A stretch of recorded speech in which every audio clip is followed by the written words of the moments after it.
आइए जानते हैं झारखंड की बड़ी खबरें। और अगर आप इस चैनल को सब्सक्राइब नहीं किए हो तो कृपया सब्सक्राइब कर दीजिए।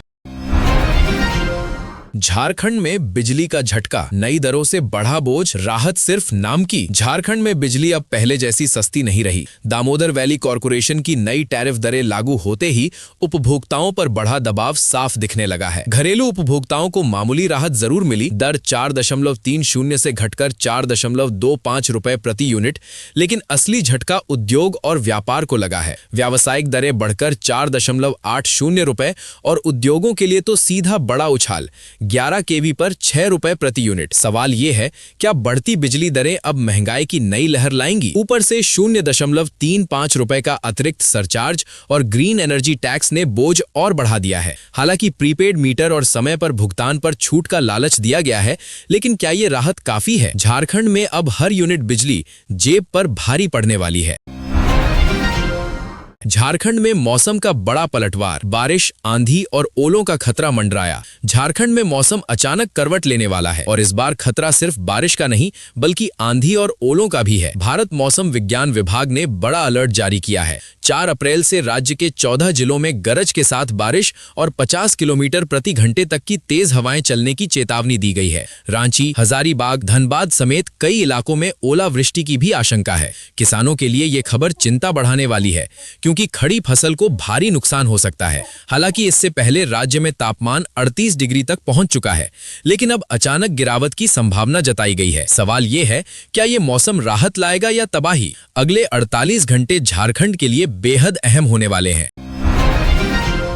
लातेहार में हाथी का आतंक, आधी रात गांव में मचा तांडव, दहशत में ग्रामीण। झारखंड के लातेहार में बीती रात कुछ ऐसा हुआ जिसने पूरे गांव की नींद उड़ा दी। महुआ डांड के बोड़ा कोना गांव में अचानक एक जंगली हाथी ने दस्तक दी और फिर शुरू हुआ तांडव। खेतों में लहलहाती गेहूं की फसल कुछ ही पलों में बर्बाद, कई घरों को भी नुकसान और गांव में मच गई अफरा तफरी। लोग डर के मारे घर छोड़कर सुरक्षित जगहों की ओर भागते नजर आए। बताया जा रहा है कि ये हाथी कई दिनों से इलाके में घूम रहा था और अब उसने रुख कर लिया कुरो टोंगरी की ओर, जहां सैकड़ों ग्रामीण पूरी रात जागते रहे, आग जलाकर पहरा और हर आहट पर नजर। वन विभाग की टीम ने घंटों की मशक्कत के बाद रात 2 बजे उसे जंगल की ओर खदेड़ा, लेकिन सवाल अब भी कायम है, क्या खतरा टल गया है या फिर लौटेगा ये खामोश खतरा?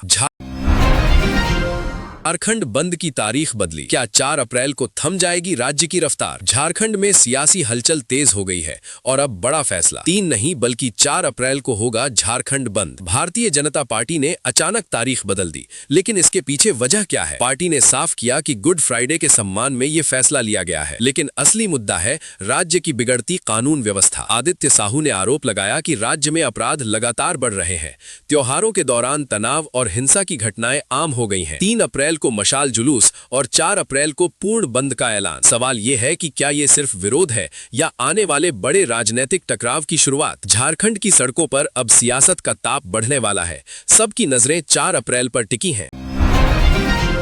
झारखंड बजट का बड़ा खुलासा, पैसा था फिर भी खर्च क्यों नहीं हुआ? झारखंड के खजाने से निकली चौंकाने वाली तस्वीर। पैसा भरपूर था लेकिन खर्च अधूरा रह गया। वित्तीय वर्ष खत्म होते होते राज्य के 44 विभाग मिलकर सिर्फ 76% बजट ही खर्च कर पाए। आखिर कहां अटक गई विकास की रफ्तार? सबसे बड़ी राहत बनी मैया सम्मान योजना, जिसकी बदौलत महिला एवं बाल विकास विभाग ने करीब 85% बजट खर्च कर अपनी साख मचा ली। लेकिन दूसरी ओर कई विभाग 50% तक भी खर्च नहीं कर सके। सबसे चौंकाने वाली बात, करीब 30,000 करोड़ रुपए वापस लौटाने पड़े। क्या सरकारी सिस्टम में कर्मचारियों की कमी इसकी सबसे बड़ी वजह है या फिर योजनाएं सिर्फ कागजों तक सीमित रह गईं? कुछ विभागों ने शानदार प्रदर्शन किया, लेकिन सवाल अब भी कायम है, क्या झारखंड का विकास बजट की कमी से नहीं बल्कि सिस्टम की कमजोरी से रुका है?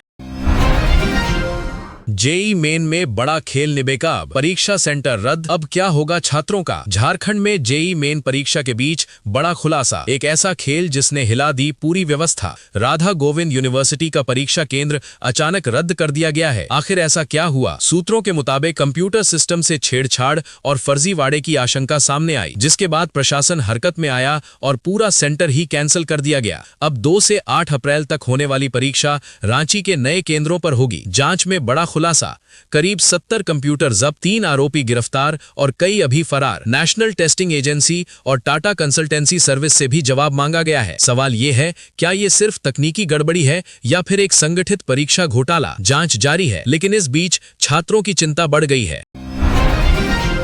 जमीन घोटाले में घिरी सत्ता, ईडी कोर्ट में सीएम पर सुनवाई से बढ़ी सियासी हलचल। झारखंड की सियासत में फिर बड़ा तूफान।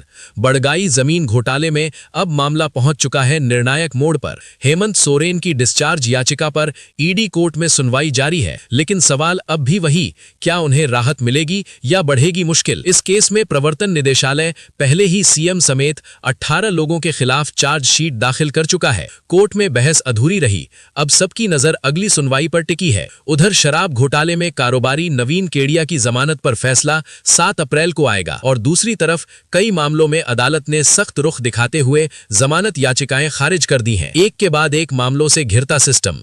क्या ये सिर्फ कानूनी प्रक्रिया है या किसी बड़े खुलासे की आहट? झारखंड में आने वाले दिन बेहद अहम होने वाले हैं। झारखंड की सत्ता में खामोश दरार, क्या टूटने की कगार पर महागठबंधन? झारखंड की राजनीति में सब कुछ सामान्य नहीं है। सत्ता के गलियारों में कुछ बड़ा पक रहा है। एक तरफ झारखंड मुक्ति मोर्चा और कांग्रेस के बीच बढ़ती खामोशी, तो दूसरी ओर अंदर ही अंदर गहराता तनाव। सवाल ये कि क्या ये गठबंधन अब टूटने की ओर बढ़ रहा है? असम चुनाव से शुरू हुआ विवाद अब राज्यसभा सीटों तक पहुंच चुका है। कांग्रेस अपनी हिस्सेदारी बढ़ाना चाहती है, जबकि झामुमो अपने वर्चस्व को कमजोर नहीं होने देना चाहता। इसी बीच राजनीतिक हलचल को भांपते हुए तेजस्वी यादव का रांची दौरा तय। क्या ये दौरा गठबंधन को बचाने की कोशिश है या किसी बड़े राजनीतिक बदलाव का संकेत? फिलहाल सबकी नजरें 5 अप्रैल पर टिकी हैं, क्योंकि झारखंड में सियासत का अगला कदम खेल बदल सकता है।